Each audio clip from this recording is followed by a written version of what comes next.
Elena Burgess, November 10th. Okay, so for the first case, I chose to do case number 3. And the best explanation for the presence of gout in this individual's case would be the decreased urinary excretion of uric acid. Gout is a type of an inflammatory arthritis that usually involves a lot of pain, a lot of swelling, redness, heat in the area that inflammation is in. And in this case, the gentleman's gout would be caused by hyperuricemia, which is caused by a buildup of uric acid in the body. You can see in the table that a healthy level of plasma urate is less than 7, and his level is elevated at a 10.5. And then as for the uric acid, a healthy individual would be 418 plus or minus about 78, whereas his is 215. So what that tells me is that his uric acid output through urine is lower than what it should be. So that additional uric acid is being retained within his body and leading to that hyperuricemia, which is leading to the gout. An overproduction of purines would kind of contribute to the increased level of uric acid, because when you have the purines in your body, your liver converts those to uric acid. So more purines, more uric acid. So while that overproduction of purines would be contributing to the problem, I don't think it'd be the root cause of it. And then a decreased salvage of purines, again, would lead into hyperuricemia, but wouldn't be the root cause that is supported by the data we were given. In order to determine if decreased salvage would be the cause, I think we would need to do something along the lines of testing for deficiencies in the enzymes of the purine salvage pathway, such as, I might butcher this name, but such as the hypoxanthine guanine phosphorybyltransferase enzyme.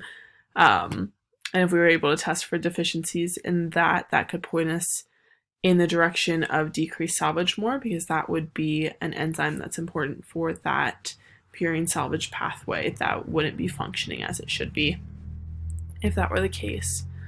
And then the gentleman switching from a diet soda to a regular soda means he's switching to drinking a lot of high fructose corn syrup and drinking the volume of soda he is per day. That would have some pretty direct impacts on his gout. So in your body, it breaks down that fructose, or that high fructose corn syrup. It is metabolized by fructokinase, which phosphorylates the fructose to fructose 1-phosphate. And it does this by using ATP. So when that ATP is consumed, it causes an increase of AMP buildup, and that AMP buildup is broken down using what is known as ATP deaminase. And this mechanism leads to the production of more purines that break down through the ATP. So the increased volume of regular soda instead of diet soda, with that increase in high fructose corn syrup, is going to shoot his purine levels through the roof in his body, which is going to increase his levels of uric acid, which is going to increase the symptoms of his gout that he was seeing. And then for the second case that I decided to do, it was case number 2. So for scenario 1, a positive screening for branched-chain amino acids in a newborn is often a sign of a disorder called maple syrup urine syndrome, or MSUD. And in MSUD, there is a deficiency in the enzyme complex called branched-chain alpha-keto acid dehydrogenase. And this complex is responsible for metabolizing 3 different types of branched-chain amino acids, which are valine, isoleucine, and leucine. And all 3 of these branched-chain amino acids accumulate in the body without being metabolized, and they also have a resulting byproduct of keto acids, which are toxic to the body, and those accumulate as well. So limiting foods high in those BCAAs is really important in treating MSUD, and some therapies have introduced the idea of using thiamine supplements to help. Thiamine is a cofactor for that enzyme complex, the branched chain alpha ketoacid dehydrogenase. And there are studies that I have listed in the sources that showed a linear relationship between an increase in thiamine,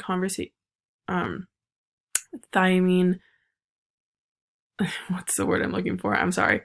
Thiamine concentration with the activity of that enzyme complex. So the increase in that enzyme complex activity with that thiamine supplementation is going to aid in the metabolism of some of those 3 BCAAs.